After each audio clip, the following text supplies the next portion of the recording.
Yo, we are live, ladies and gentlemen, boys and girls, children over the age of 18. Welcome to the 25th episode of the Smacktalk Wrestling Podcast, the Summerslam Fallout episode.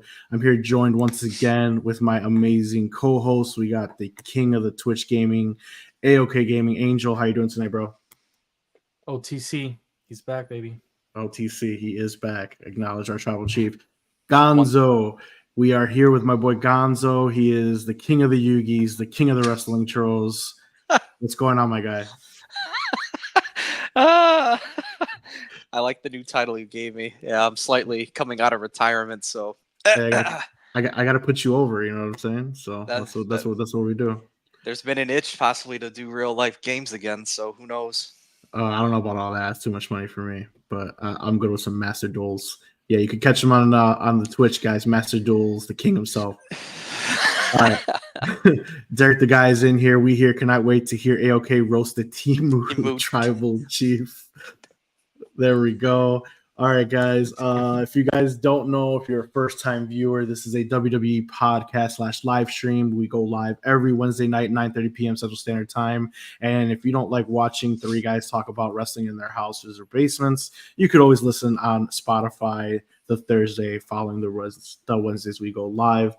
But yeah, sometimes we would talk about the PLEs, or we'll try to go live for the PLEs, but you know, PLEs are usually on weekends, so it's kind of hard to go there. But anyway, we have a stacked show for you guys. So, esteemed co-hosts, what do you want to talk about? Yeah, you like that? You like that? Yeah, there we go. All right, yes. So here we go. We all know what we want to talk about. We want to talk about the new women's faction wars, right? So we want to talk about? No, we want to talk about Odyssey Jones replacing Big E in the New Day. That's what we want to talk about, right? Odyssey Jones. What a name. All right. No, we don't want to talk about. We're going to be talking about SummerSlam. We're going to be talking about Great American Bash Night 2. We're going to talk Judgment Day, Fallout, Gunther, Wyatt, the Bloodline, and of course, guess the wrestler. So hopefully these guys can redeem themselves from not guessing arguably the greatest wrestler in WWE history in The Undertaker from last week. But here we go. Let's just get right into it. We got a SummerSlam recap. We got a lot of things going on SummerSlam. We all watched it together, which was pretty cool. You know, it's very rare we all get in the same room and actually watch some wrestling like we're 12 years old again. So, Gonzo, thanks for hosting. Very fun time. But like I said, SummerSlam recap. So WWE debuts a referee cam, which we'll talk about slightly, which is pretty dope. We had 4 champions crowned on SummerSlam, which is kind of unheard of. They don't really do that anymore. But going right into it, we had Liv Morgan retain the World Heavyweight Championship thanks to Dom. So, guys, I think we all knew that was pretty much going to happen. I mean, this was a very predictable show, but a very fun show nonetheless. But what are your thoughts on Dom siding with Liv? Angel, let's take it on that one.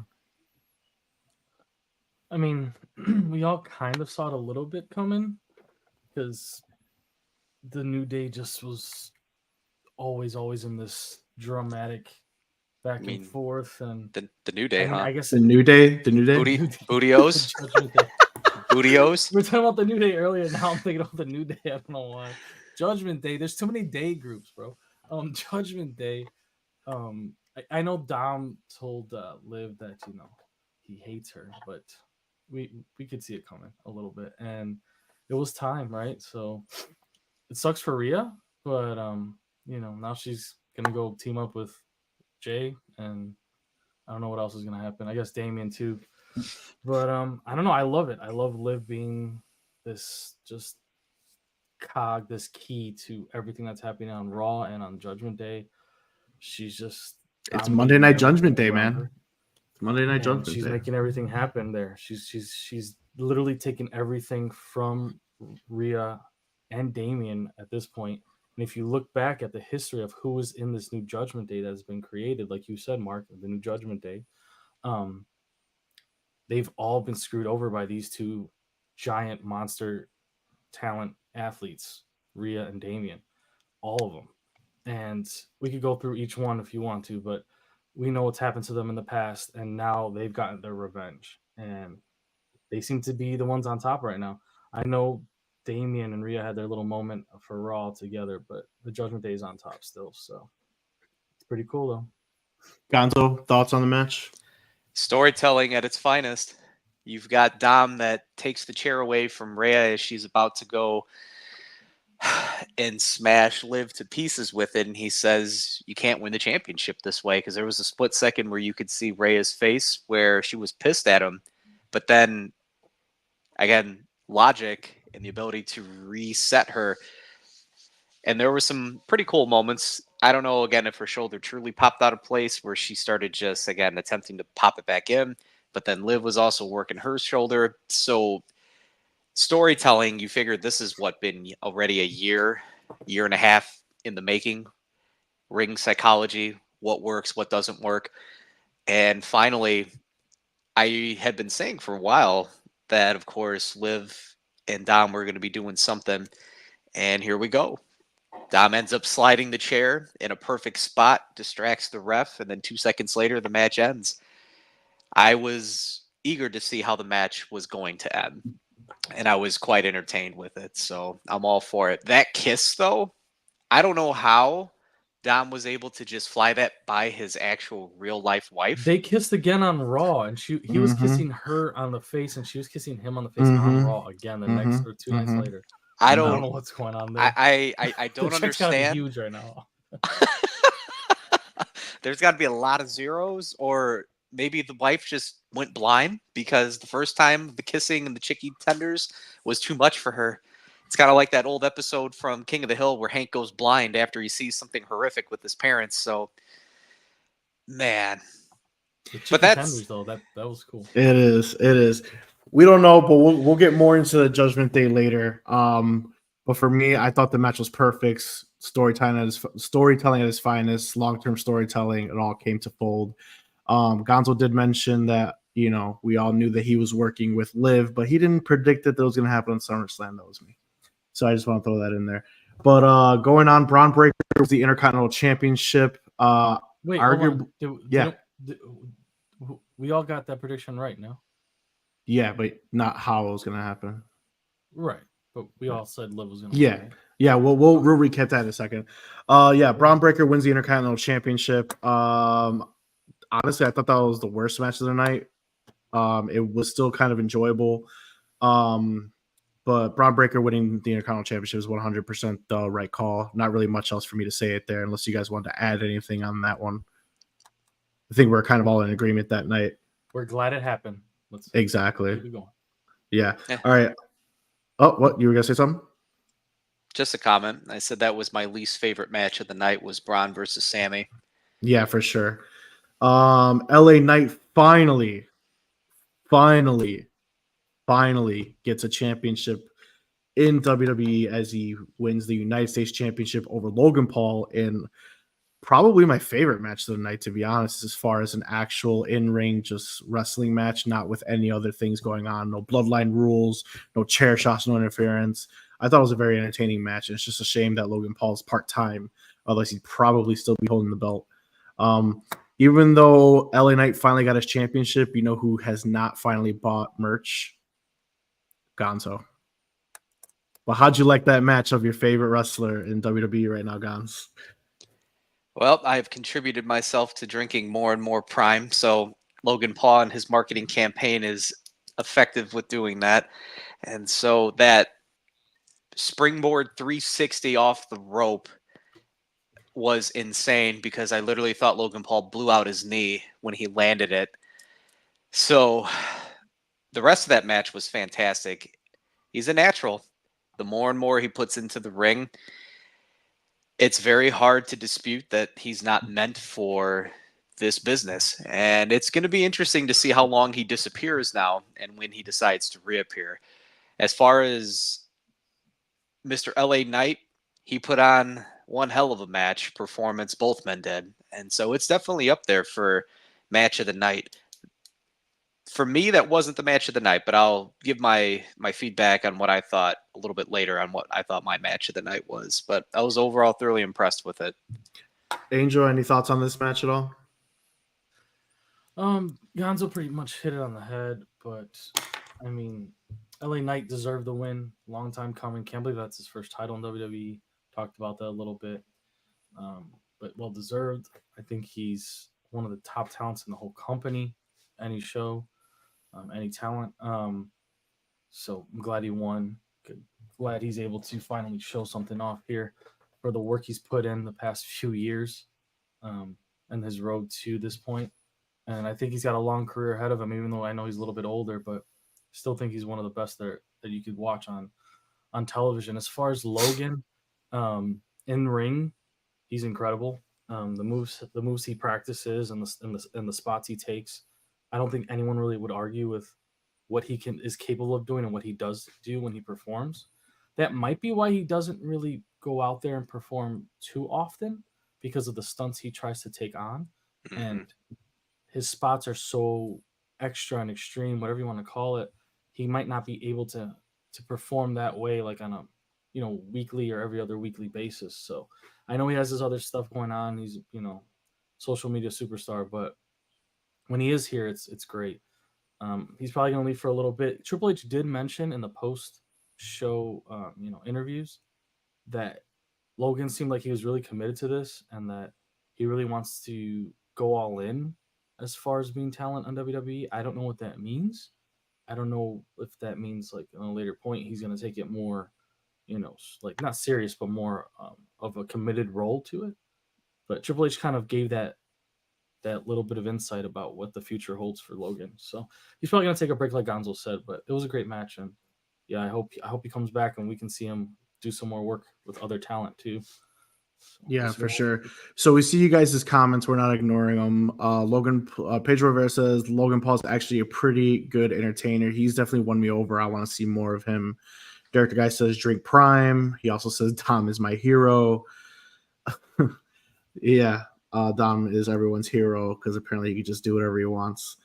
But yeah, going on right now, Nia Jax wins the women's championship with a mid-match Tiffy cash-in attempt. Nothing really there. I think we kind of predicted that one to a T. I mean, it was time for Nia Jax. I think we all picked that one as well. It was a decent match. Nothing to write home about again. I think though this one and Braun Breaker's match to me were the least of my favorite. Still solid, very entertaining show. Do you guys have anything you want to add to this at all? Absolutely. I need my Tiffany Stratton briefcase, my Tiffy Chew or Her whatever purse? type of Her purse. Tiffy Chew. Your purse? Jimmy Choo for all my wonderful individuals that know designer purses. I'm just going to dub it as the Tiffy Chew. And so that's what I need in my life because I could not see her just walk around with that rag duct tape. It's terrible what Bailey did to that beautiful, beautiful briefcase. And now we have the Tiffy Chew. So it's wonderful. Stay tuned for more to come. Go ahead, So $300 on WWE shop. Go ahead. So you're just not going to even mention Nia at all. You're not going to be happy for her. He's a fake fan. He's a fake fan. No. He's a fake fan. I am waiting for AOK Gaming. You said what you had to say. You had to an lay the groundwork. Talk about my girl some more. Queen Nia. Tiffy, but the match was not Tiffy. She just showed up and interfered for 5 seconds. I like it. Nia Jax won this match. Let's not spend too much time on this. We got a lot to talk about. I love it. So, Angel, AOK do you have Gaming anything? Gives the flowers. That's what I like to hear tonight. She's gonna have a great run, I feel. Nia Jax needs to join Damian and AEW. Get them out of here. Wow. Oh my god. The hate is real tonight. All right, moving on. Drew McIntyre defeats CM Punk with special referee Seth Rollins playing a major factor in this decision, as we all thought it was going to happen. Don't go into Raw. We're going to discuss it later on. But the match I thought was very fun, very personal. You could see it. It got very personal for CM Punk. CM Punk's matches never really seem to get personal. He's just straight down to business. But for some reason, this bracelet really has a hold on him. Things got personal with him and Seth Rollins with their 20-year feud.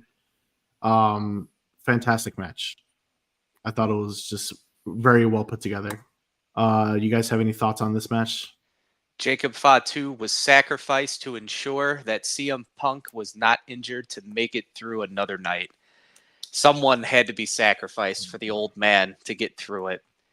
And it was a smart decision to have this basically be a false count, no disqualification match. You figure Punk has been sidelined for almost, 8 months, 9 months, right? With this injury. And of course, I'm sure he's doing his cardio and doing everything else. 5 months. So, but as far as like wrestling outside of the Royal Rumble, when was the last time he did it? So there's a long time here, and we talked about this when we were sitting there. I'm going to pop you with this chair, and then you're just going to lay there for 5 minutes to recuperate. And so pacing wise, interference, looking the opposite way, the bracelet, taking your emotions, it was all about pacing. And I think, Mark, to answer your question, Punk is usually all about business. I don't believe that he was in good enough shape to be all business like we've come accustomed to. So being able to tell more story this time through, and he is, again, berated various people with having them lose their focus, and yet Punk was the one that was undisciplined throughout this entire match for the most part. So you have a lot to play off of this. Pacing wise, I thought it was very appropriate for someone who hasn't been in the ring in quite some time. And so the fact that Rollins got GTS'd and smashed around left and right, and the facial expressions, it was a masterclass put on by all three men. And I think probably one of the funniest things, I seen a WWE released the Seth cam. He was ending up like tying his shoe at one point, talking shit to Punk. It was actually really entertaining. But as we seen as the match went on, he ended up ripping the camera and the little battery pack off of him and like threw it off to the side just because it kept getting in the way. It's a very intriguing concept for sure, but ultimately it still needs some tinkering. Yeah, I agree. Angel, do you have anything you want to add, or? No, it was cool. It was a cool match. We had a lot of fun watching it. We're a little biased because we love these talents so much. I will say it was like a preseason match for me, though. Obviously, like an introductory for Punk to get back into primetime wrestling matches. Like you said, the spots were slow and steady, and to make sure that he was able to perform the way that he needed to, and everything else. And yeah, but it was fun, and I'm excited for them to keep going. And yeah, we're gonna need this little love triangle of these three talents to keep going and see some, I don't know, triple threats or taking turns beating the hell out of each other on their way back to trying to get that belt from Gunther, right? That's the next step after that, each other. So it's gonna be fun. Yeah, we will. Punk is able to fight a lot more. All right. Moving on. Gunther wins his World Heavyweight Championship thanks to Finn turning on Damian Priest. Judgment Day just fully imploding here tonight. I thought it was a great match. I don't care what Derek the Guy says. Damian Priest can bring it. Don't care what Gonzo says. Once again, Damian Priest can bring it. Great match overall. Do you guys have anything you guys want to add on this? It was my match of the night. Okay, look at you. Give my boy his flowers. I mean, Gunther's got the belt. I don't think he needs flowers. Yeah, because that's what put people over. Angel, do you have anything else you want to say? It was great. Once Finn came out, we already knew what was going to happen there. He came out without being, expressly being told not to. And, him going into his demon mode, we've just been waiting for it. I've been talking about it for since the show began with us three, that Finn needs to, break off and get his ball rolling and get back into that main event stage. And he's doing it now. I'm glad that Gunther got the win. I'm glad Howie got the win. He's going to be a great champ. We'll see how long he goes. And Damian's got a lot of stories to fill up here. So it's a lot of cool things happening off of this match. And it was a great match itself, too. For sure. Agreed. Derek the Guy, with the comments, we appreciate all your guys' engagement. But Derek the Guy here, honestly, Damian kind of won me over in the match. I think better than I've ever seen him. He always looks good. You just haven't been watching. Open the eyes. That's with love. That's with love. All right. Cody Rhodes retains the undisputed championship. In that match, we unfortunately seen Jacob Fatu hurts. And the Avengers once again aligned for Cody with a new Avenger, and that is the return of the rightful tribal chief, Roman effin Reigns. Acknowledge him, everybody. There he is, original tribal chief. He's not an Avenger. It's more like Doctor Doom coming out. It's a new Avenger. All right. So we will get more on Roman Reigns tonight. I want to keep the show rolling. There's a lot that we all need to say about Roman Reigns, but he is back. Everyone's ecstatic.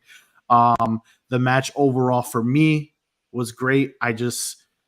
I knew that we had as soon as they said Bloodline rules on SmackDown, I knew that this was all going to happen. It's just unfortunate for me, in my opinion, it's just my opinion only, that it had to result to another Bloodline rules match. But I understand why it needed to happen. But I thought the match was great again. Do you guys have anything you want to add about the match itself and not Bloodline moving forward? Not Bloodline moving forward. We'll talk about that later. Just the match itself. Solo looked phenomenal.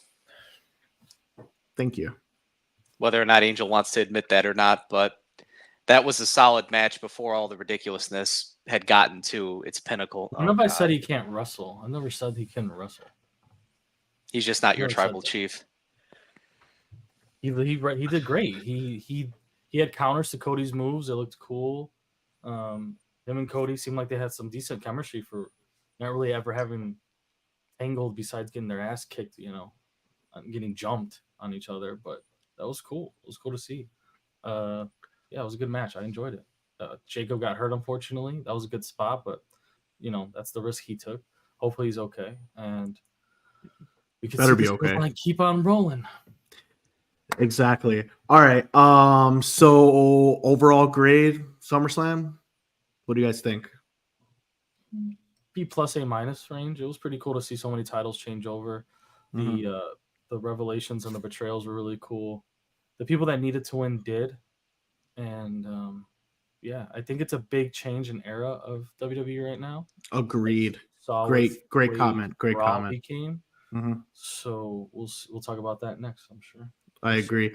I give it a B as well. Gonzo? B plus. Okay, B plus. Beautiful. All right, so we're going to keep talking about the SummerSlam fallout, but for right now, we're going to go into NXT. Just a quick recap. We had the Great American Bash Night 2 last night. I'm going to say the winners real quick. So we had Pete Dunne shockingly beat Trick Williams. That's a big head scratcher for me. Kehlani Jordan, wow, I can't speak, retains the women's NXT North American Championship. Ethan Page retained the NXT Championship in a mid-card match. Crazy. Joe Hendry beat Joe Coffey. Had a lot of great spots in this match. He's the GOAT. I thought that was such a great match. Great that crowd opening, pleaser. Right when he did his thing and jumped outside the ring, that was the best shit I've ever seen. Yeah. No. You know what that reminds me of? You know what that reminds us? You guys are gonna laugh. You guys are gonna laugh at me.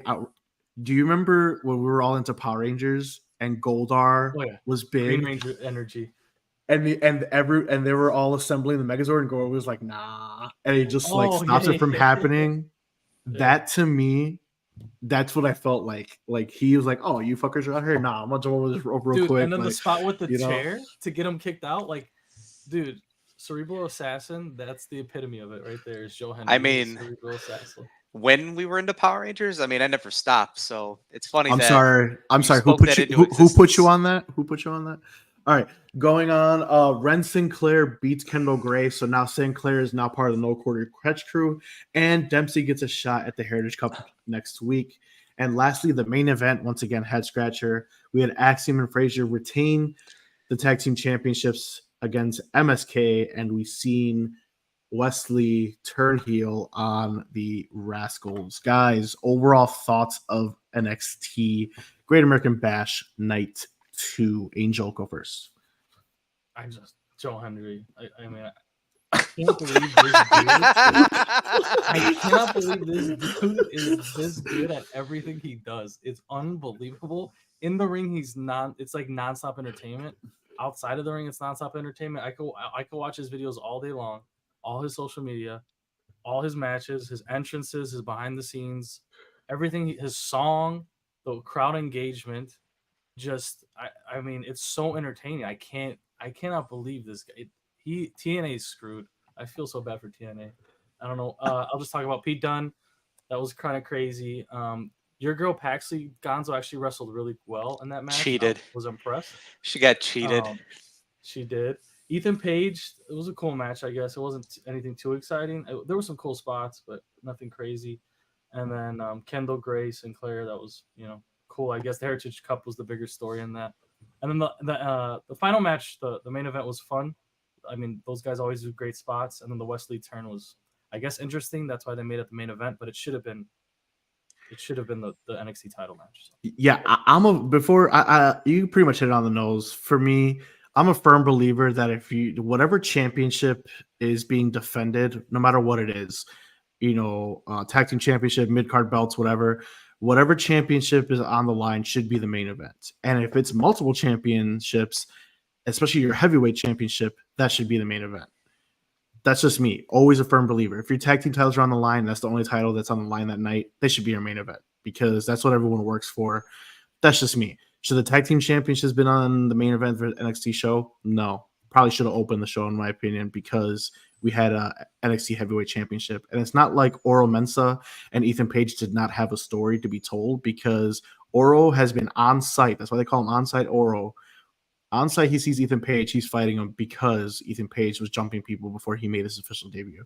So that's just crazy to me. Trick Williams has to have the worst dissension I've ever seen with the worst NXT run, losing to Pete Dunne, who's pulling double duty. Not even Michin be getting wins on every show, but Pete Dunne comes. Triple duty for Pete Dunne. Oh yeah, triple duty. You can't forget about the what, Angel? Behind the scenes creative. The speed division. Division. So that's just crazy to me. Joe Hendry, say his name and he appears. He's a goat. It's just he is a goat. Say his name and he appears. It's just crazy to me. But I did look up something today.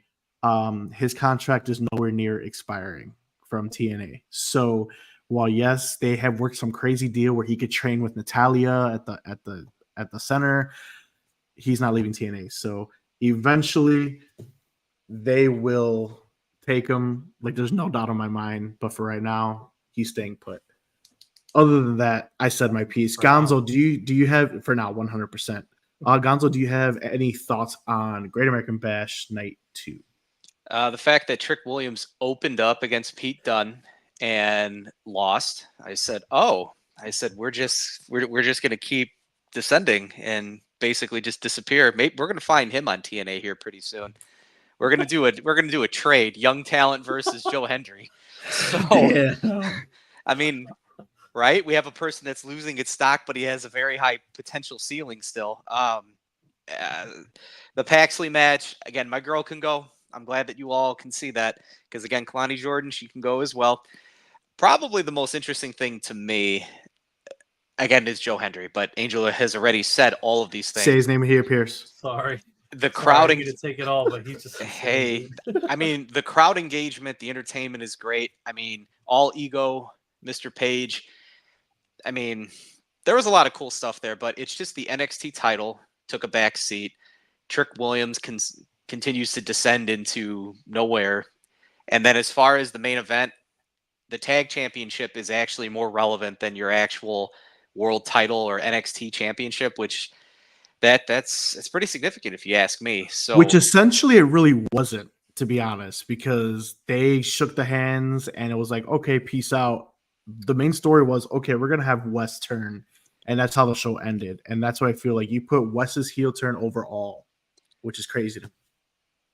The fans love Wes, right? Yeah. Except me. I can't stand him. And now all of a sudden they turned him into a heel. Watch in a couple of weeks, I'm gonna love the guy.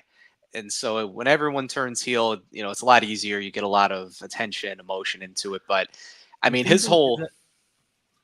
Do you think they did that? Sorry, Gonzo, but real quick, I just have to ask. Do you think they did that as like a little? Here's a little bit from us, from WWE to TNA, to just put TNA talent in the main event a little bit, maybe. Could be. That's like the only thing I could think of why that was a main event. Sorry, I just was thinking about it. I guess. I mean. Either way, I really don't. I mean, maybe, but Joe Hendry, say his name, he appears. Joe Hendry's just there's He's just outshining them. So I mean, if you're gonna put anybody from TNA, it's gonna be him. Like, You know would what put I him mean? in the main event though with no title on the line? That'd be wild. If no titles were on the line, then yes, 100%.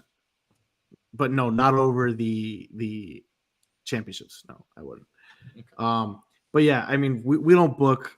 We don't get the placement here. I mean, like I said, I'm just a firm believer that your best title should always be the main event, especially when it's the heavyweight championship. I mean, we saw heel turns throughout SummerSlam. None of those were the main event. So I mean, it is what it is. So all right, do you guys have anything else before we move on from NXT? Joe Hendry. Oh shit! Hold on, sorry. We believe, dude. We freaking believe. Right. There we go. All right, so now we are going back to the SummerSlam Fallout. Let's talk a little Monday Night Judgment Day, guys. The faction still lives. Finn Balor, JD McDonough, Dominic Mysterio, Liv Morgan, and I guess we throw in Carlito in there. So they still live. Everyone was saying on social media that Judgment Day is over. Us three stood still, and we knew that that was not over. Interesting tidbit that we got, interesting information that we got from Finn. He actually gave his reason right away. Says that Priest changed when he became champion. He betrayed the Judgment Day by basically asserting himself as a leader when Rhea Ripley was gone.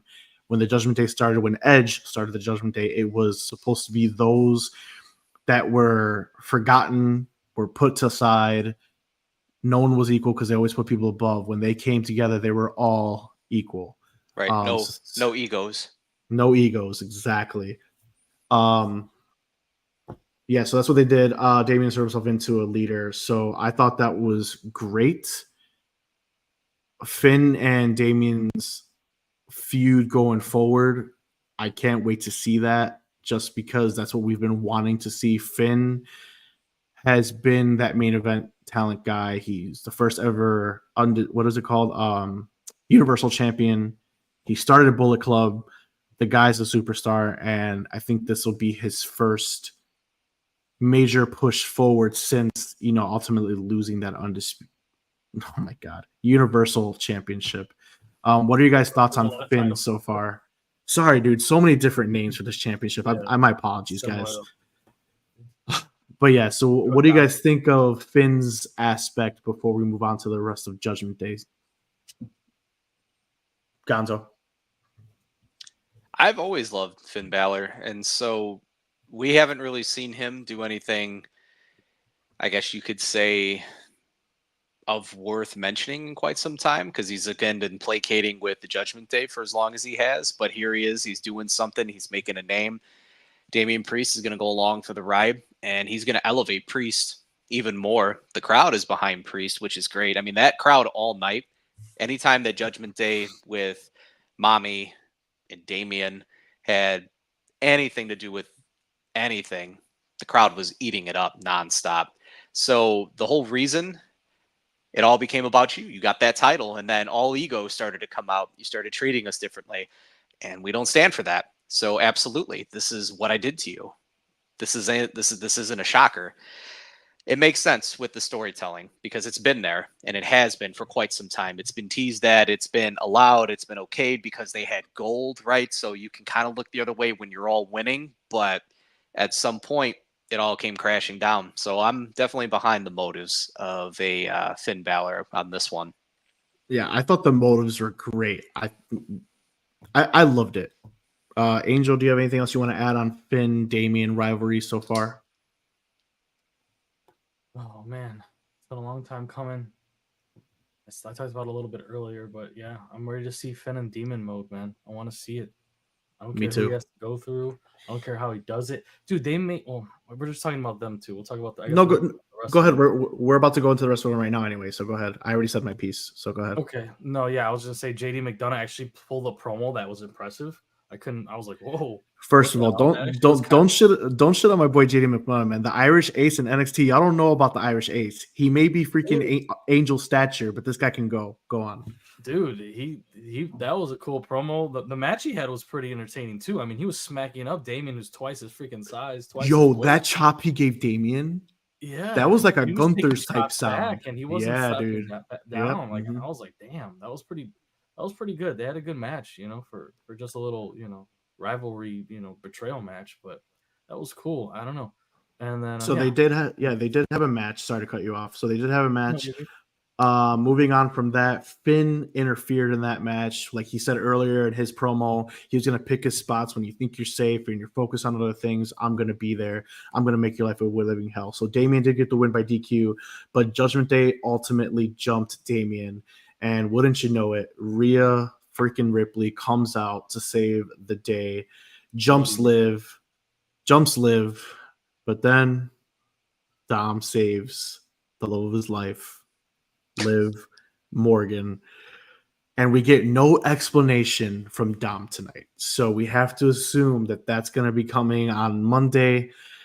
What do you guys think the outlook now is for them? Is it just going to be the remaining summer of Damian and Rhea's revenge tour? I mean, they could just argue about chicky tenders the entire time, and it's going to be white hot. This whole thing has been built for so long that the crowd is eating up anything at this moment in time. So it was built for so long, and I thought everything coming full circle when even Damian Priest and Rhea Ripley were beating the shit out of Dom when he was still aligned with his father. Rhea Ripley, taking Liv out for nearly a year. All that comes around, and obviously I think we kind of know what Dom's gonna say. Rhea never treated him correctly. They beat the shit out of him when he first came. So who knows how long that they've really been plotting. We saw those backstage, them getting caught, Finn getting caught talking to Liv, and Dom getting caught. We had the hotel room key, all this nonsense all coming to full fold. And it's just like one of the greatest stories in faction history. Angel, what were you going to say?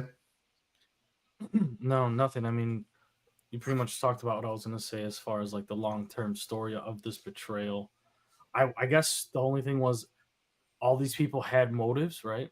I guess Liv was the one that pushed them off the edge, is all I want to say. Like, they all had it in them already. They all had their reasons. Finn, Dom, JD, and even, I guess, Carlito you could throw in there. But once Liv showed up and showed them what she could do for them, it was over. They're like, we're all in, because these two don't help us at all. They're just worried about their title or their time. They're not helping us at all. So she came, she got titles right away, chicken tendies and PS5, and now we're here. madness, as you know, is like gravity. All it needs is just a little push. If I could just quote the late great Heath Ledger in his role in The Dark Knight, talking about chaos. And that is what Liv Morgan has been, his chaos. Anarchy. So here we go. This is literally The Dark Knight unfolding in front of us in the year 2024, and I love all aspects of it.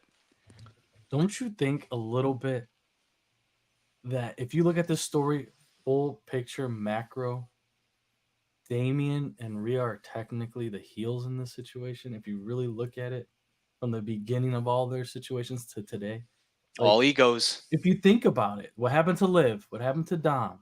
JD getting treated like shit the whole time, and even told tonight or Monday night that he wasn't. Damien never wanted him in there in the first place. Like, think about all these things.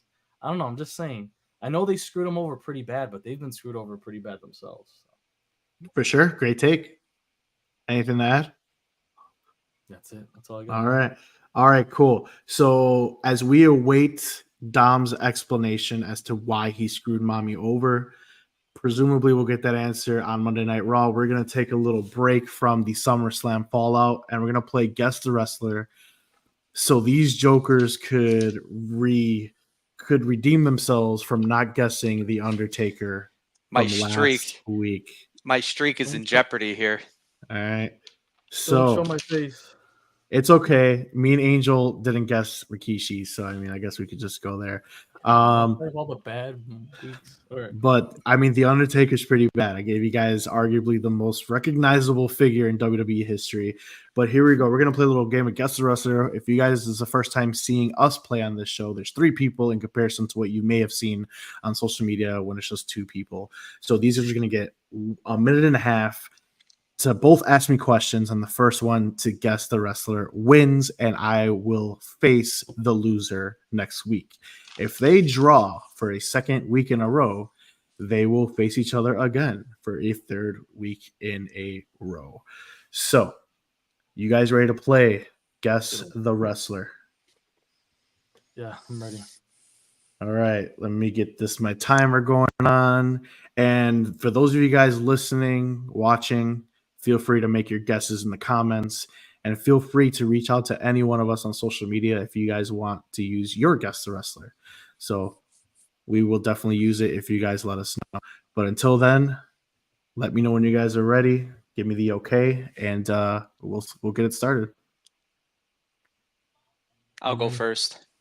Ready? All right. So in 3, 2, 1, go.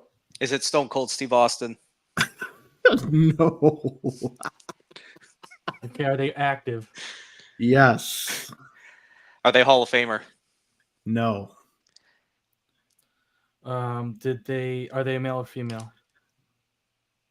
It's a male. It's a yes or no question though. But yes, male. Do they have long hair? Male? Yes. Long. Yes to long hair. Got it. They're still active. Do they use a submission as a finisher? Yes. God, is it their? Oh God. Are they part of a faction? Currently? Yes, because you said they're active. Yes, technically. Is it Chad Gable?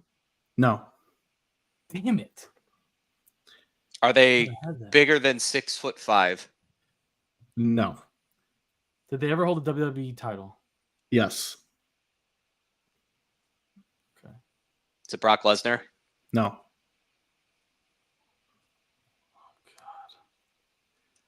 Was it?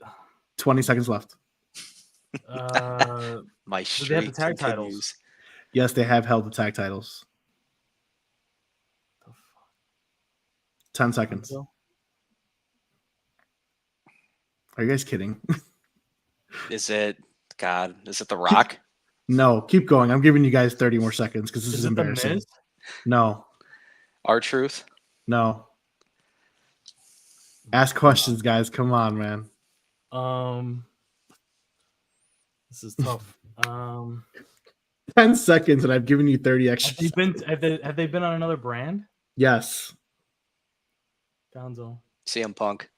No. Randy Orton? No. Kevin Owens? No. Final guesses, guys. You guys are terrible. You guys just don't ask the right question. Each of you get a final question and guess because this is embarrassing. Gonzo, you're up next, bud.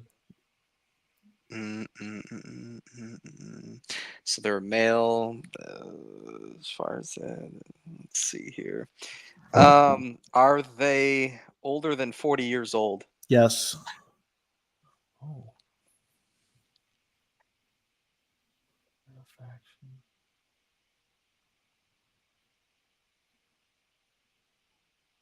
Gonzo, you can make your final guess. I have my answer. Oh. What is it? If you have the answer, somebody, because this is embarrassing. Is it AJ Styles? It's not. He uses the calf crusher. Are they on Raw currently? No. This is just embarrassing. Man, my streak continues. We're gonna have to go back to Pushberry Fire at this point. SmackDown. You're assuming SmackDown. Oh, they're in NXT. You're assuming NXT. Pete Dunne? Negative. It is Chris fucking Jericho. Jesus Christ. He's not even in the company. It doesn't have to be. You know what? I thought Chris Jericho when you said long hair, but I was just thinking like Uses a finisher, long hair. He's won the world champion. He's won a tag team title. Ugh, you guys. I thought we weren't doing it. We use historical WWE talent, and he's an historical WWE talent. And every week You guys guess Chris Jericho, and the 1 week I give you him, you don't guess him. Don't make excuses. These guys, once again, guys, we are sorry. You know how many times I thought of the Walls of Jericho this entire time and I did not say it? I should. Why didn't you say it? Why didn't you say it? Like, I don't know. I just didn't think we could. I don't know why. Like, oh I my! thought about him after like the third or when Gonzo said long hair. I was like, oh, maybe it's Chris Jericho. And I'm like, oh, he's not gonna do AEW. We're a WWE show. Yeah. He's the first ever undisputed champion. Like, you guys don't ask the right questions. You know what? Like, I don't know who to give you anymore. Like, we're gonna have to reassess this next week. All right, guess the rest of Chris Jericho. You guys guess it every week. He just made the list, and I gave the guy that you guys always say every week, and you don't guess him. It's just crazy to me. But all right, moving on. Let's go back to more SummerSlam Fallout. Oh my God, Derek said it too. You just made the list. All right, moving on to some more SummerSlam Fallout. We have Gunther, the new World Heavyweight Champion, on Monday Night Raw. So, gentlemen, I have one question for you before we move on about Gunther. Do we have a long title reign incoming? So he was the NXT. He was the longest reigning NXT UK champion at 800 plus days, losing to Dragunov. He was the longest ever Intercontinental Champion, losing to David's favorite wrestler, Sami Zayn. And now he won the King of the Ring and is now a world champion on WWE Monday Night Raw. So, could we assume, since we are at SummerSlam, which is basically a halfway point to WrestleMania, presumably Cody might lose his title in the near future? Are we looking at another long title reign? Yes. Okay. You're going to be looking at the same thing that happened with AJ Styles, LA Knight. AJ Styles, LA Knight, and oh my God, who's the third one? Kevin Owens? Who's the third one? Chris Jericho. Who was the third one that was in What that? were we saying? Fighting for Cody's title. It was LA Knight, AJ Styles, and they had a triple threat. Oh, Randy Orton. So you're going to have the same situation with CM Punk, Seth Rollins, and Drew McIntyre. It's going to be the same exact script you just saw with the SmackDown belt since WrestleMania, but now on Raw. So it's very interesting that you brought that up, Angel, because this is my follow-up question. I don't think we have that situation right now.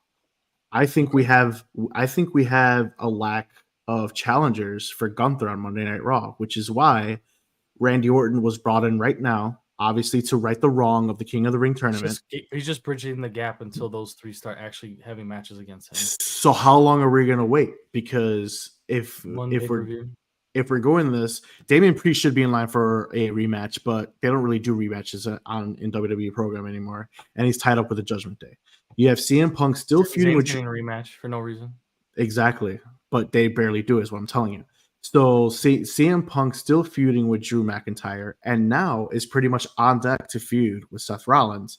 But Seth Rollins is now entering a feud with Bronson Reed, which was just that assault. Oh my God! On Monday Night Raw, fucking nuts. What the hell was? What did he do? 7 fucking. I have it. It was 6 tsunamis. He gave him, and he was coughing up blood. Obviously, I'm sure they put a capsule in him. Oh yeah, that was fake blood, but that was still cool. God damn, dude.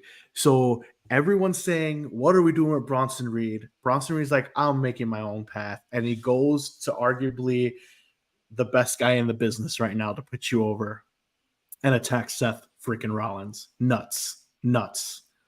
Like, if you weren't the fans, even though, and we all know Seth Rollins is a babyface right now, okay? Obviously, Bronson Reed is the heel. The fans were chanting for Bronson Reed because of how many tsunamis this guy did. Now, that is how you put someone over in a matter of seconds. This guy dominated. But dude, that whole Raw show from beginning to end was great. Incredible. Was great.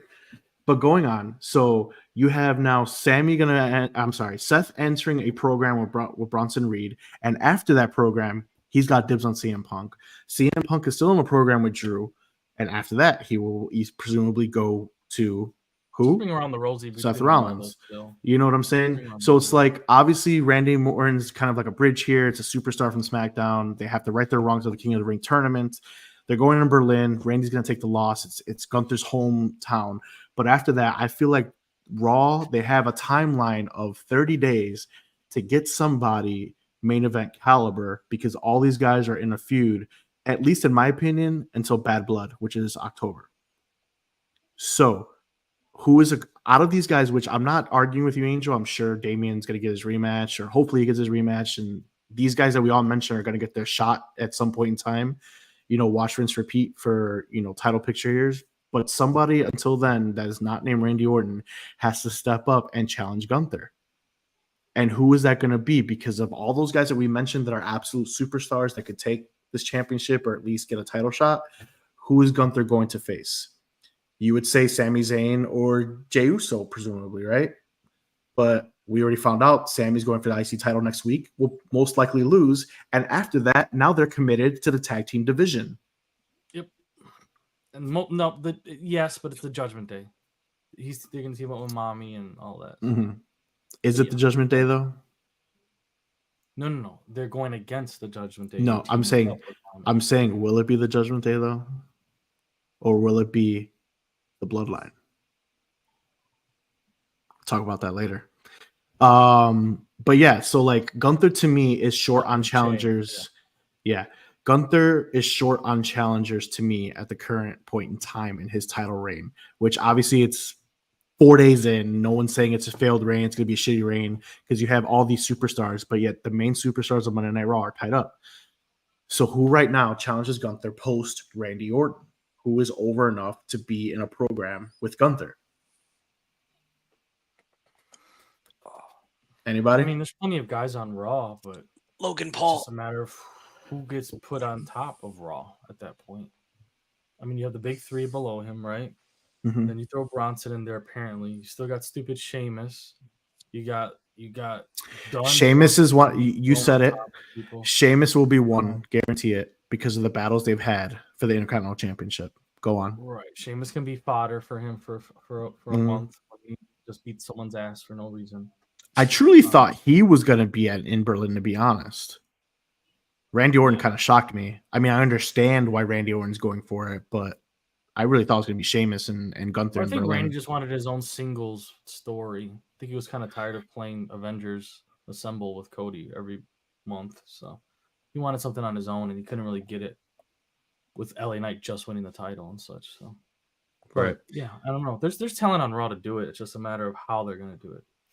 Well, that's the challenge, right? So, in my opinion, you got about 30 days. That's 4 Raws.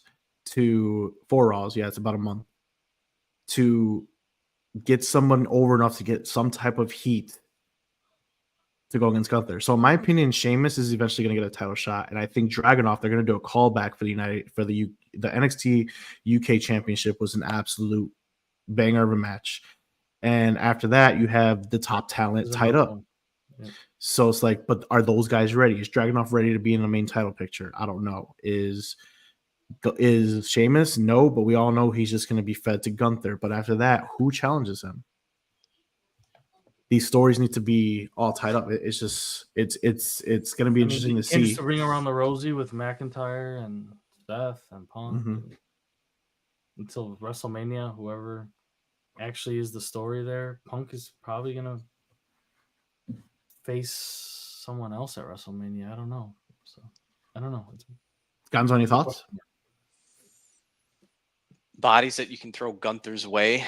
Vinci, you're gonna see him resurrect and really threaten. As Kaiser Betrayal is another one. Sorry. Kaiser Betrayal. Vinci resurrection story. Big Bronson Reed, Seth Rollins. I mean, there's bodies here. It's not like this whole roster is completely depleted like this is 2006. I'm not saying they're not. I'm saying their main people, their main roster guys are in big heated storylines. Bronson Reed and Seth are entering a feud that just got started on Monday. CM Punk is still tied up with McIntyre, and then will be tied up with Seth Rollins eventually. Sami Zayn can challenge for this title now. Master Gable can potentially do it once he moves a little bit further away. I mean, it's not very fresh. You got a lot of people. I don't know who. We'll get through Randy first because, again, the NFL draft doesn't matter, or excuse me, the WWE draft doesn't matter. So, anyway. Yeah, I guess we'll have to table that conversation for another day, but we'll see how that goes. Excited. Congratulations to Gunther. Moving on, Wyatt Six had their debut, which I thought absolutely delivered.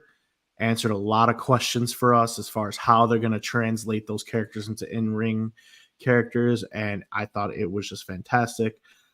Gable gives up the name Alpha Academy, and they are now called American Made. Everything kind of came full circle that night. Gonzo, you want to take us through on what the meaning of that night was for the Woo! Wyatts? Oh, absolutely.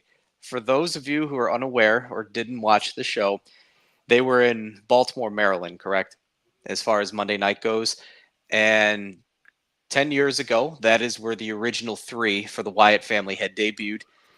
There were callbacks after callbacks after callbacks. They came out to Bray Wyatt's music. They also brought back the rocking chair to sit Uncle Howdy and Sister Abigail as they were watching the lantern. Those are all specifics and mannerisms, again, that Bray had done. Eric Rowan doing his Luke Harper impression as he jumps over the rope to then hit Master Gable that was laying there. Shout out to everyone in the chat, including Pro Wrestling Kingpin. Keep up the good work on the channel. Appreciate it. And shout out to South Bronx Contreras, aka South Entertainment Guy. Okay, I appreciate that. And as far as the Wyatts go, the look of Gacy and the look of Loomis, phenomenal. I forgot how athletic actually Gacy was. The somersault springboard off the ropes, come flying back and then hitting people. That actually got me to pop really, really loud. Rowan looked like a monster. You had the other 2 that were actually athletically gifted, and then Rowan comes in there as a bruiser. So this was something we all questioned. How is this going to look in ring? Even before they even got to the ring, they took off the masks to identify whom was going to go into the ring to actually face American Made.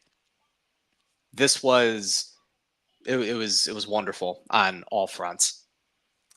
I thought the more like I look at the faction, the more I'm like everyone that's in there is just perfect. Dexter Loomis, if you guys remember, was just that creepy stalker character, but had no direction, but had tremendous in-ring ability, and you guys finally saw what he can do in ring. He just needed something to join and something to be a part of, and that's just great. Joe Gacy led a sinister faction in NXT and now is joining another sinister faction, so he plays that role perfect. Eric Rowan, don't really need to go into it there. You know, he was part of the Wyatt family. He's just made for this.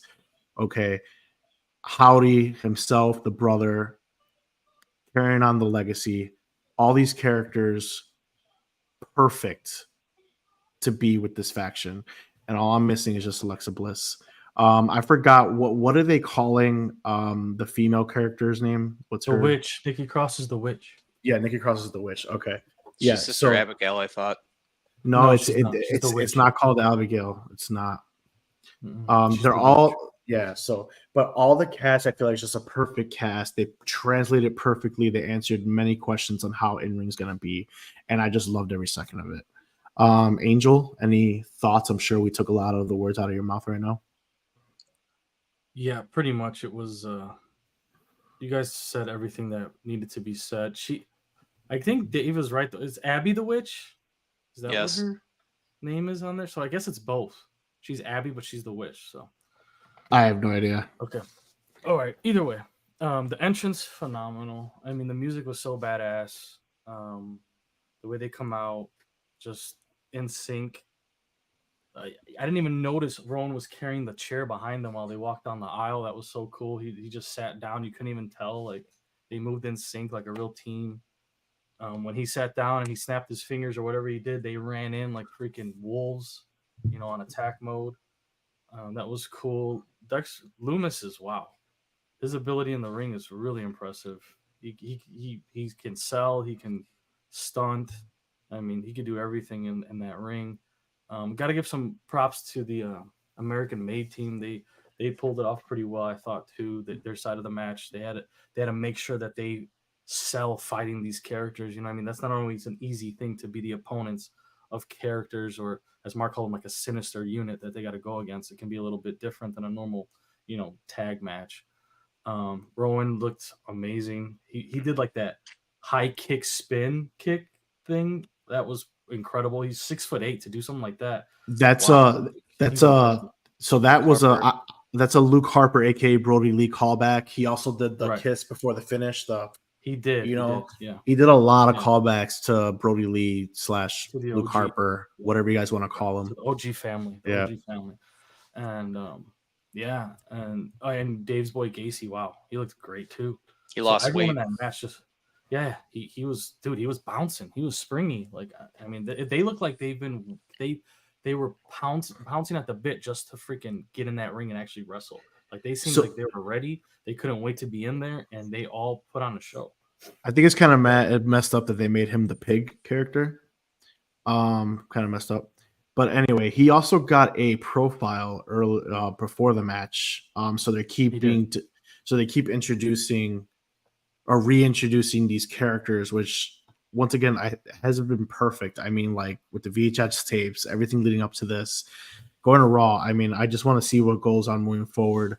We got a comment about the match. It says, honestly, the match is really quite not bad, I assume is what he said. Between the debut of the Wyatt Six, but between Chad Gable, they need a perfect storyline until he gets a match against Uncle Howdy, I assume is what he was trying to say. So ultimately, that's going to be the blow off, whether it be in Berlin or Bad Blood. We are going to get that one-on-one. But the ride that we're about to get taken on until we eventually get that one-on-one is just going to be amazing. I can't wait. I'm so glued to the Wyatts right now. It's just unreal. I thought the match was good. I like the way they everything, the performance wise. It just felt fun, and the ending was fun. The smoke, the beginning. I just thought it was all perfect. I don't know. I'm not really seeing what else you could ask for a tag team that's pure story, getting to be debuted and to actually perform, right, and to mix in their cinema into performance with their opponents. I don't know what else you would want them to do. There's not much more they could do at that point. The only other thing they could have done was beat the hell out of Chad a little bit more and drag him to Uncle Howdy and made him bleed again. Like, I don't know. There's not much more they could do. They did everything you could ask for. Agreed. Gonzo, any other thoughts before we move on to the main event? I mean, I think we should just call the show right now because that was the main event, if you ask me. So we don't need to talk about the Tribal Chief and all that other nonsense. Wyatt Six is going to finally outshine this 10-year story of the Bloodline. So this is refreshing. This is something new, and it's been long overdue for quite some time because these are characters that don't need to be put in a title match. There's storytelling, there's history, there's lore, there's entertainment, there's everything here. And this is the shot in the arm that Raw, SmackDown has desperately needed for quite some time. Once you get Master Gable and all these guys out of the way, they're going to continue to tell even more stories as they target additional people. And I'm eager to see what that's going to turn into, right? And so this is something that Raw and SmackDown both have titles. You're going to have the same trio of guys like Angel already alluded to. I can say finally that this is probably the one thing that is finally different, and it's not the same cookie cutter thing of rinse and repeat, aside from obviously the young guys that are doing their thing, like the Carmelo Hayes and the Ilya Dragunov, right? So those are the fresh parts, but here you actually have an entire faction that can create so much disturbance now and tell different stories. I'm all for it. Good take. Took you a minute to get there because we all know it's not the main event, but great take. It's the main event in my eyes. I like it. It's different. It's fresh, and that was part of my argument when it came to Gunther's potential, opponents, and same argument when it comes to Cody's opponents thus far in his title reign. Wash, rinse, repeat. So, but yeah, I thought that was great. Good job, Gonzo. All right, so moving on, what everyone wants to talk about. It's levels above every storyline. Boo! Where's the new shirt? It's not gonna come till Angel's birthday. Dude, but they lied to you. It says September 6th. They said literally 2 to 3 business days. With them? It said September 6th for everyone that ordered it. Goddamn, forget about the shirt. I got a Bloodline shirt on, regardless. All right. But yeah, so return. That's the shirt that he wants me to get. It's coming. That and a hoodie. Original Tribal Chief. There it is. He has returned. I just want to point out, Paul. Oh, here you go, Joe. I just want to point out that Paul Heyman did what Vince McMahon wanted to do for the past 8-9 years so quickly with Roman Reigns, is that Roman Reigns is finally the top baby face in the WWE by a landslide. And that is, I don't care what anybody says, that is to Paul Heyman, because Paul Heyman created the Tribal Chief. Paul Heyman was the one, let me take over Roman Reigns. And this is what we're finally getting, all coming to this point where Vince McMahon wanted Roman Reigns to be quote unquote John Cena. And you saw the reaction that the fans gave him, the constant chants, we want Roman. For him only being gone 5 months, he is finally the biggest babyface in the company. And that is because of Paul freaking Heyman. Just saying. Before we go on with Roman Reigns, SmackDown, we saw Bloodline crowned as the new tag team champions. We really didn't get to talk about it because of the SummerSlam being overshadowed, but they are new tag team champions. The big storyline there now is, how bad is Jake Fatu's injury? What does that mean for the tag team titles? But we saw Bloodline don't give up titles, so they'll probably just sit on them for a long time. So, when it comes to anybody with the Bloodline, no matter who's hurt, doesn't matter. They're not getting the Rhea Ripley treatment. They will hang on to those titles. But the Bloodline Civil War is now 100% ignited. So the match, we talked about it earlier, was great. I'm going to be the first one to say, even though this was Solo's best in-ring outing on the main roster, in my opinion, he now looks incredibly weak. The heat is lost when it comes to Solo and the new Bloodline. Okay? I might be in the minority in saying this, but the heat is lost. Roman Reigns coming back completely overshadows everything. It overshadows Cody retaining. It overshadows Solo's ascension as the tribal chief, because we're getting into this war. So before I turn the reins over to you guys, see what I did there, Reigns. What I want to see on SmackDown is Roman Reigns get the shit beat out of him by the new Bloodline.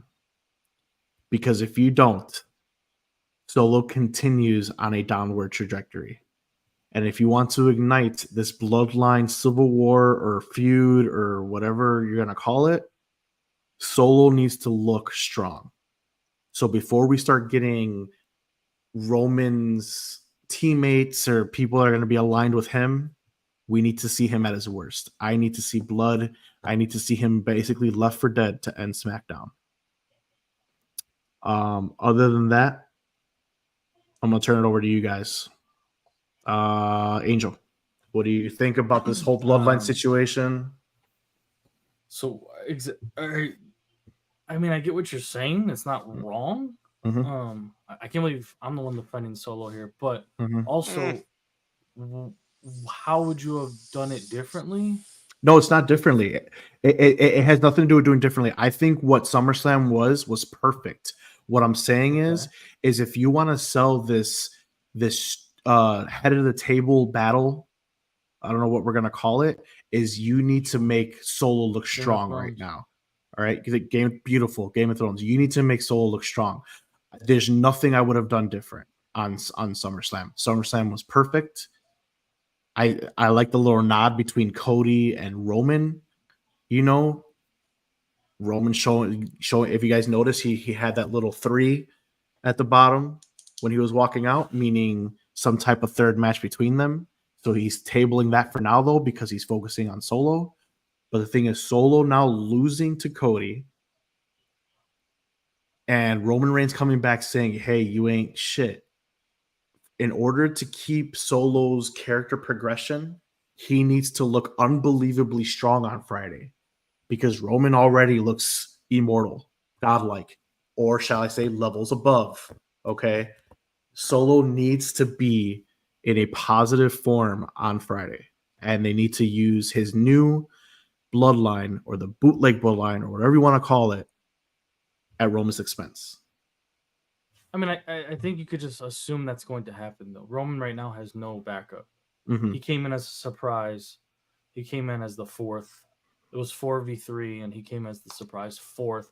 And it wasn't even to help Cody. Correct. It was more as this is my chair. This is my throne.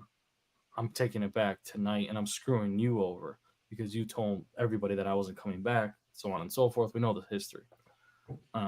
He is not an Avenger. He's just happened to be someone coming for his, the enemy of my enemy is my friend. But that's all that was. And we all know that they're going to have their match whenever that might be, probably WrestleMania.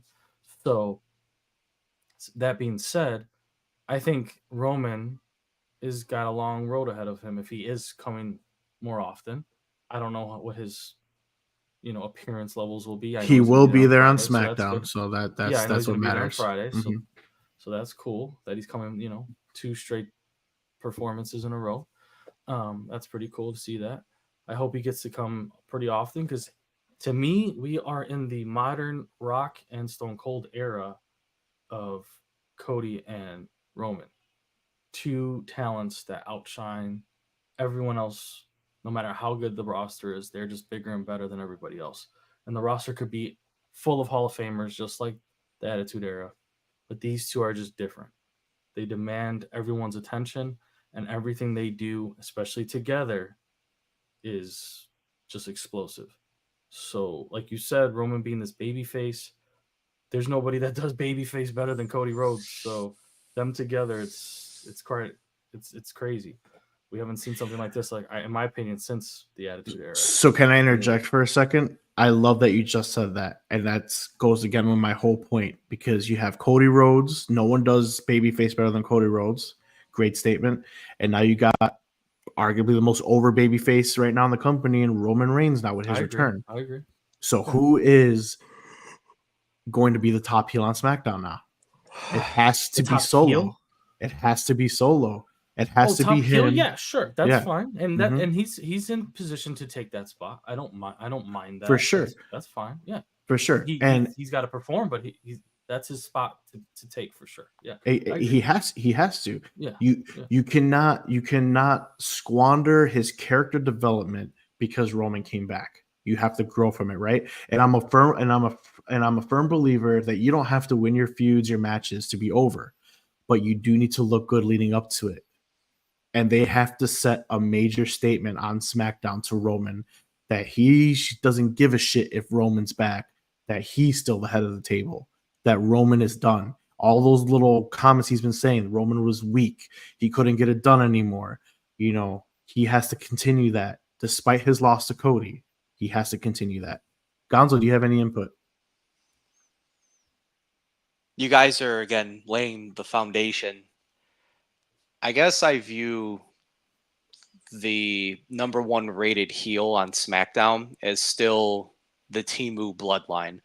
So as a unit, they are in my eyes, they are the number 1 heel, because again, together they've been able to do a lot of wonderful things, right? You have the new additions. They're got tag team gold. Fatu, before he smashed his ankle / his shin up, he was an indestructible force that was just plowing through people left and right. So Solo was starting to ascend. Together, they do wonderful things. I don't think outside of the Werewolf, the rest of them can stand on their own.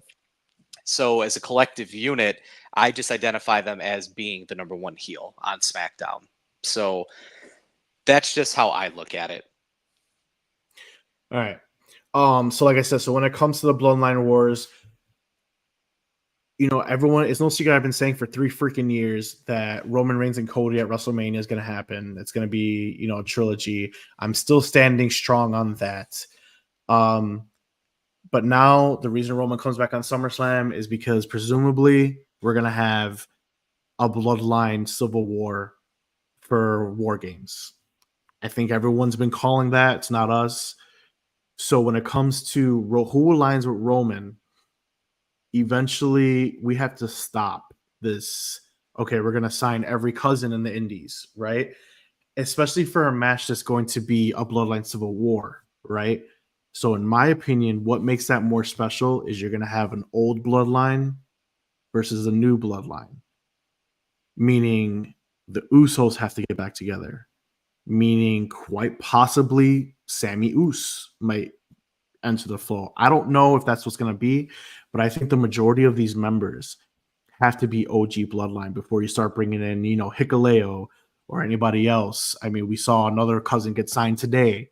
Rikishi's other son. I'm blanking on the other name, but to me, it won't be as special if we do get that Bloodline Civil War. If Roman has an entirely new team, and then we have Solo's new, criminal bloodline, as what they all like to call it.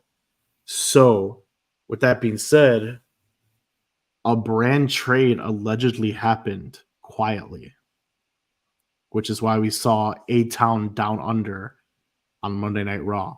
It is alleged. It's not official. It's just all over. But supposedly the trade was A-Town Down Under for Sammy and Jay eventually. What did Michael Cole say when he came back from break about them being there? What were his words? Because he said something was going to happen, and then he barely mentioned it again. Why they were there. That is something you caught that I didn't. Okay. So no, he said I'll explain why they're here next. And then when they came back from break, he barely even said anything, and I was just like, so that could be the reason. So what you're saying has validity to it because they barely even could explain why A-Town Down Under was even there. Exactly. You could explain why Randy was there because Randy came out and said, "Hey, 100%. You didn't beat me. Triple H knew it. The world knows it, and he had valid reasons as to why to challenge." While I hate the brand jumping, it made sense. A-Town Down Under being there does not make sense. It doesn't. So the only thing I could think of is what everyone is saying in the internet wrestling community. Now, once again, WWE has not made anything official. There's no post, no nothing. But presumably the trade was A-Town Down Under for Sammy and Jay. And if that happens, we have to have story for them to quote unquote rejoin the bloodline, right? Roman Reigns, even Paul Heyman have a lot to do in time leading up to a potential Civil War at Survivor Series to get these guys to even go back on the side, right? Because they excommunicated, main event Jay, right? Jimmy was kicked out by Solo, You saw what happened with Uso. He turned on Roman Reigns. So it's like you have all these factors, and the only way a big Civil War would be that much better is if you had the OG members there. I mean, it's possible. I guess they can make a trade and allow Sammy and Jay to trade special. Raw got fleeced. Jesus. Okay. So for our listeners on Spotify, Derek the Guy says if that's the trade, LMAO, that's a Kingpin trade special. Raw got fleeced. Angel knows all about the trades. But go on. That is a trade special from the Kingpin, but we know Raw and SmackDown do trades based on what talent needs to be on what show. It's not about even trades. It's not like a real team versus with a real team. But like I was saying, it's possible that the trade could have happened, right? And they're just allowing Jay and Sammy to finish out their little storyline. Correct. He has to finish out what he did with the Judgment Day and help out Rhea for a little bit. It's just weird that they but they just gave him a spot, A-Town Down Under so quickly. If there was a trade, why are they trying to make us forget that this happened? Like doing it today, we won't remember. And then when Jay and Sammy jump over, it's gonna be like a surprise. I'm not understanding the timing of it, but whatever. Neither do I. But the whole thing is Roman Reigns coming with an entirely new bloodline. It just doesn't make sense for the story. You need the OG bloodline. You need the Usos back together. So to me, it kind of makes sense. You have Sammy drop the title to Braun, which thank God. And then Jey Uso hasn't done anything since losing his opportunities, right? He's been in this, oh, I want to date mommy type deal, kind of like in limbo on what he's going to do, So him going, Zilla Fatu, thank you, Derek. Yes, Zilla Fatu is the other one that was signed. That was the other Bloodline member. Not Bloodline member, I'm sorry. Possibly soon to be a Bloodline member, excuse me. But going on, but you have these guys not doing anything. Sammy finishing up his storyline with Braun Breaker. He'll get one more rematch next week. And then the tag titles, right? So, but which tag titles? Bloodline's tag titles? Are we talking Judgment Day's tag titles? Who knows? But at the end of the day, Roman needs to bring those guys back together with the wise man to make this story just go on levels above everything else. Yeah. But Sammy and Jay are staying on Raw for a while. They already talked about fighting. Agreed. You can't just have them all. Jesus. Judgment Day. You can't just have them show up. You can't. So no, yeah, it's gonna be sometimes. November is usually when Survivor Series is. So basically, this whole Bloodline Civil War is going to come to fruition then. But until then, Roman has to go through trials and tribulations and trying to figure out what's going on, and he needs to get his ass beat by Solo. He needs to be able to come, and who's going to join forces with him, right? If he's going to be able to reunite them. So Roman's going to get his ass kicked for a little bit is probably what's going to happen. He needs to get his ass kicked. He needs to get some type of empathy from his cousins, the Usos. He needs to find a way to get Sami Zayn to get back on his side. All these guys, he has major repairing before we even talk about a Civil War, and then possibly, because it's usually 5-on-5, adding another I Bloodline could even member. see him teaming up with Cody for like a match. Just like a tag match, you know what I mean? And it's a team up of like, enemy of my enemy is my friend tag match. He's not gonna be cool with Cody. They just have to do it because they're fighting the same enemy. You know what I mean? They're never gonna be like homies. That's never gonna happen. Mm-hmm. Exactly. They will have to team up once in a while, just like the Rock and Stone Cold had to do. It happens sometimes, right? So, agreed. Similar. Gonzo, do you have any other thoughts on this before we wrap it up? No, pretty accurate. As far as Roman having some issues or complications, and it's probably a blessing that Jacob Fatu has gotten hurt because he was able to run through Solo like he did. Fine, no big deal. So you're also still preserving the werewolf potentially as being this very relentless, unforgiving force that has decimated people in front of him at this point.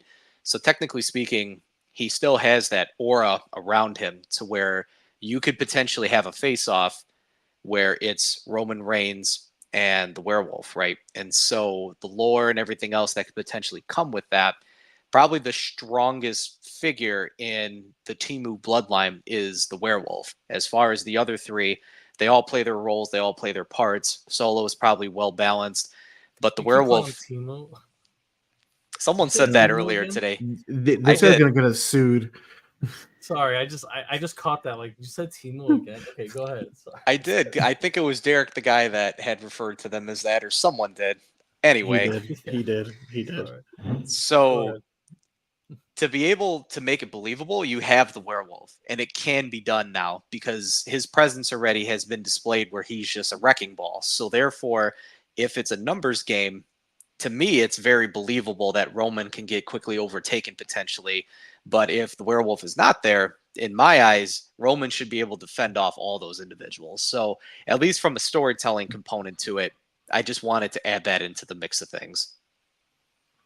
So you're saying that Roman would just take care of 3 out of the 4 bloodline members, no problem. That's what you're saying right now? Well, Tua Tagovailoa apparently can't do anything. Can't hit people in turnbuckles, can't hit low blow spots, knocks himself unconscious, pokes his own eye out.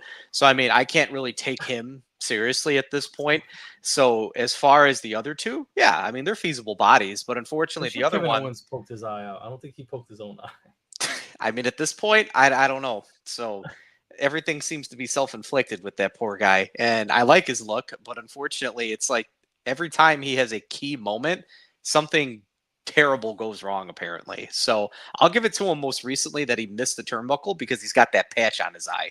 So aside from that, Roman, yes, I will argue that he is very much capable potentially of running through a numbers gang if absolutely cornered. Why wouldn't he?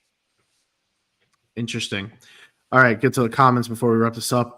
It could probably be Jay and Jimmy with Joan Forces, but I'm not sure if it would be Sammy. It could be difficult. Besides, they need Samoan family against them. However, he says, additional comment is that if a 5-on-5 were to happen, Cody Rhodes could join that 5-on-5. Thoughts? Yeah, I already said that. I said Cody Okay. will just enemy of my enemy is my friend. Like, yeah, we talked about that. That's my Okay. All right, then. Well, I think we'd all can agree we want this story to progress, and Solo is going to have to get the upper hand on Friday for that story to progress. But until then, we will just have to wait and see what happens Friday night. So before we wrap up the show, guys, on Roman Reigns' epic return, Gonzo, final thoughts for this evening. Long live the Wyatt Six. Okay, then. Angel, final thoughts for this evening, or shall we say speed division? You want a speed update, or you want to just get No, give me your final thoughts, buddy. Give me your final thoughts. Final thoughts. SummerSlam was cool. Solo has improved. I thought this past Raw, there's been a lot of good Raws this year, so there's a lot of potential like Raws of the year. I don't know which ones would be considered at this point, but there's been a lot of good shows this year, especially after PLEs. So I want to say that. And Joe Hendry's the GOAT. Okay, now we can move on to speed. Just to let you know, we're still in the number one contenders match. I don't know if you guys remember any of it. I do. But I'll just remind you of who fought on Friday. We had Dunn versus Julius Creed. Our boy Dunn, the 3-show superstar, got a dub. He's moving on. Well, I should hope so, because he beat Trick Williams. So if he loses to fucking Julius Creed. And the next part of the bracket, that was Friday. And today we had Javon versus Ashante, the Adonis. And Javon actually hit his signature stunner off the corner. Is that a special then? The turnbuckle. Yeah. Stunner? Okay. Or the RKO off the. Okay, he hit that. And he got the dub. So he's also moving on in the brackets. And yeah, that's it. That's your updates for speed. It was good matches, fun. You can only watch it on X, by the way. We found out that they cannot show the belt on SmackDown or Raw because they are legally binded by X.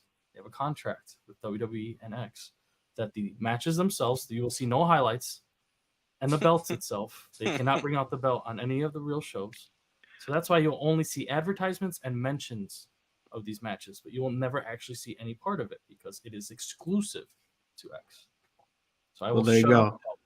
Saying this should be shown on the shows. They can't do it. So you'll never hear me say that again.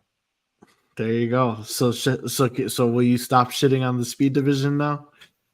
I'm not shitting on it. I'm just, I wish they could promote it a little bit more. But it is what it is. All right. So final thoughts for myself. SummerSlam was great. Wyatt 6 is the most entertaining story that is not the Bloodline or the Judgment Day. Can't wait to see what else goes with them. We saw a women's tag team title match on Friday where the Unholy Union defended against Jade and Bianca, where what's her name? Oh, I'm blanking out. We had a new faction formed. The Unholy Union? Yeah, with the Unholy Union. I'm trying to think of her name. I'm blanking out. Blair Davenport. Blair Davenport. There we go. So Blair Davenport interfered, and the Unholy Union retained the title due to interference of Blair Davenport. So we see a faction going on there. So the women's have factions forming on all the shows, which is pretty solid because we see Sonya Deville's faction on Raw fighting with Damage Control, another faction. So women getting a lot of love all throughout the shows, which is just pretty good. And I'm going to leave it with the women's tag team division has just been on fire throughout all brands. And I want more of it. So with that being said, that is going to close out our show. So Gonzo, why don't you tell everybody what you got going on and where we can find you? Oh Where yeah, you no at? problem. Yeah, as far as Yugi Man here, unfortunately, my Obelisk the Tormentor's over there. My name's blocking it, so maybe next time I'll position him in such a way where we can get a better look. But you can definitely find me on Instagram, Twitch. Actually, now I'm started to stream more of Master Duel, and I've slowly come out of retirement and started playing more Yu-Gi-Oh. So for any of those individuals that are out there that play Master Duel, it'll be something that, again, I broadcasted over, is it Discord or Twitch? Twitch. Discord, we ended up creating our own little group chat earlier today. So it's the raising_personalities where you can, again, get me on Instagram. You can get me Challenge him, on, guys. Challenge him. as far He's a as pendulum Twitch, user. as far as YouTube, that's going to be the name. X, I have, it's David_MA_LCPC there. It's the only platform that I have that specific name.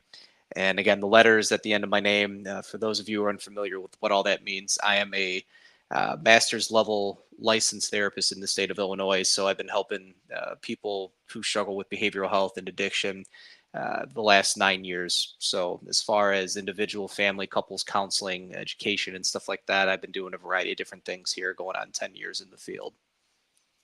Awesome. Thank you.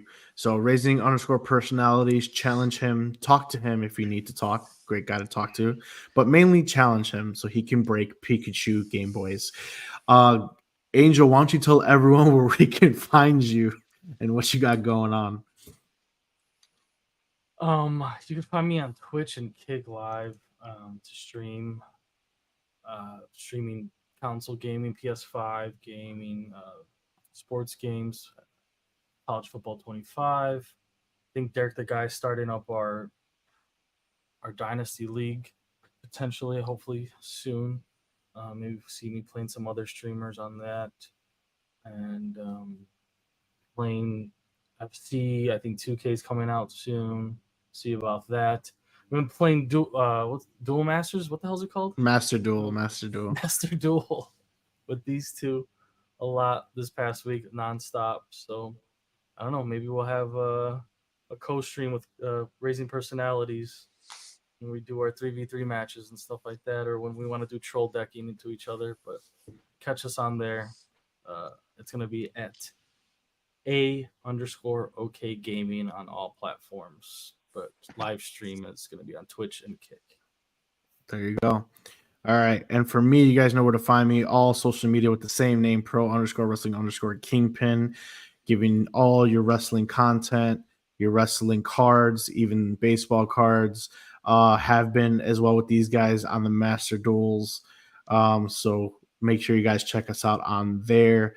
I'll be doing a special stream on Saturday when it comes to some pack openings. We got some AEW, we got some TNA, and we got some WWE, so be on the lookout for that.